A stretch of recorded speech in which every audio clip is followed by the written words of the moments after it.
Shalom, salam sejahtera untuk kita semua. Perkenalkan, nama saya Surya Biri, NIRIM 2020-218159, mahasiswa Institut Agama Kristen Negeri Toraja, Fakultas Teologi dan Sosiologi Kristen, periode Teologi, angkatan 2020. Di sini saya akan menceritakan kisah Yunus ditelan ikan besar.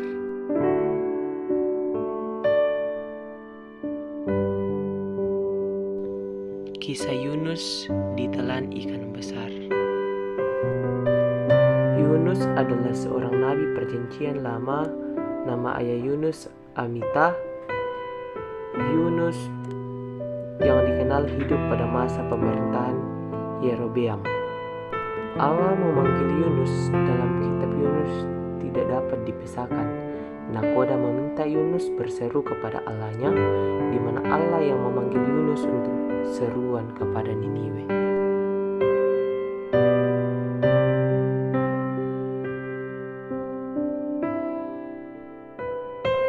Datanglah firman Tuhan kepada Yunus demikian, "Bangunlah, pergilah ke Niniwe, kota yang besar itu. Berserulah terhadap mereka, karena kejahatannya telah sampai kepadaku." Karena kekerasan hati Yunus bersiap untuk melarikan diri ke Tarsis, jauh dari hadapan Tuhan. Lalu ia pergi ke Yafo dan mendapat di sana sebuah kapal yang akan berangkat ke Tarsis. Ia membayar biaya perjalanannya, lalu naik kapal itu untuk berlayar bersama-sama dengan mereka ke Tarsis, jauh dari hadapan Tuhan. Tapi Tuhan menurunkan angin ribut ke laut, lalu terjadilah badai besar sehingga kapal itu hampir-hampir terpukul hancur. Awak kapal menjadi takut, masing-masing berteriak kepada Allahnya, dan mereka membuang ke dalam laut segala muatan kapal itu untuk meringankan kapal itu. Tetapi Yunus telah turun ke dalam ruang kapal yang paling bawah dan berbaring di situ, lalu tertidur dengan nyenyak. Datanglah nakoda mendapatkannya sambil berkata, "Bagaimana mungkin engkau tertidur begitu nyenyak? Bangunlah, berserulah kepada Allahmu, barangkali Allah itu akan mengidahkan kita, sehingga kita tidak binasa." Lalu berkatalah mereka satu sama lain, "Marilah kita buang undi, supaya kita mengetahui karena siapa kita ditimpa oleh malapetaka ini." Pada saat mereka membuang undi, Yunuslah yang kena undi. Lalu mereka kepadanya, "Beritahukan kepada kami, karena siapa kita ditimpa oleh malapetaka ini? Apakah pekerjaanmu? Dan dari mana engkau datang? Apa negerimu? Dan dari bangsa manakah engkau?" Lalu sahut Yunus kepada mereka, "Aku seorang Ibrani. Aku takut akan Tuhan, Allah yang empunya langit, yang telah menjadikan laut dan daratan." Mereka bertanya kepada Yunus, "Apa yang telah kau perbuat?" Lalu Yunus menceritakan bahwa ia melarikan diri jauh dari hadapan Allah. Mereka bertanya kepada Yunus, "Akan kami apakan engkau, supaya laut menjadi reda dan tidak menyerang kami lagi?" Lalu sahut Yunus, "Angkatlah aku, campakkanlah aku ke dalam laut, maka laut akan menjadi reda dan tidak menyerang kamu lagi." Mereka berseru kepada Tuhan, lalu membuang Yunus ke dalam laut.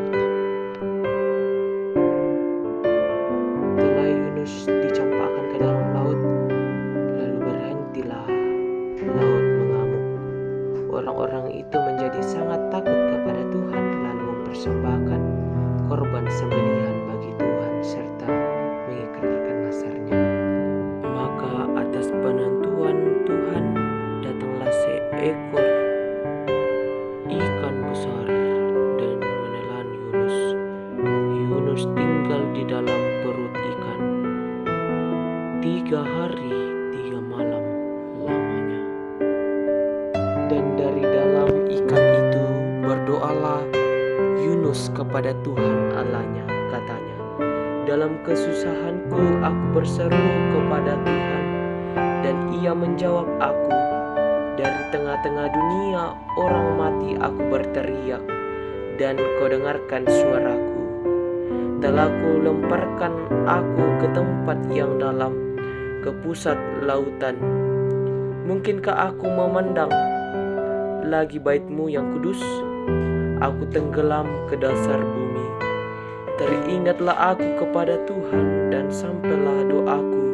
Berfirmanlah ikan itu kepada Tuhan, Yunus pun dimuntahkan ke darat. Lalu datanglah firman Tuhan kepada kedua kalinya demikian. Setelah firman Tuhan datang kepada Yunus, Yunus bersiap untuk pergi ke Niniwe. Mulailah Yunus masuk ke dalam kota itu sehari perjalanan jauhnya.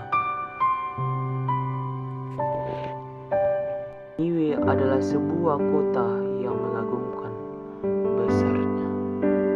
Setelah Yunus sampai di Niniwe, berserulah, 40 hari lagi maka Niniwe akan ditunggak kembalikan. Orang Niniwe percaya kepada Allah.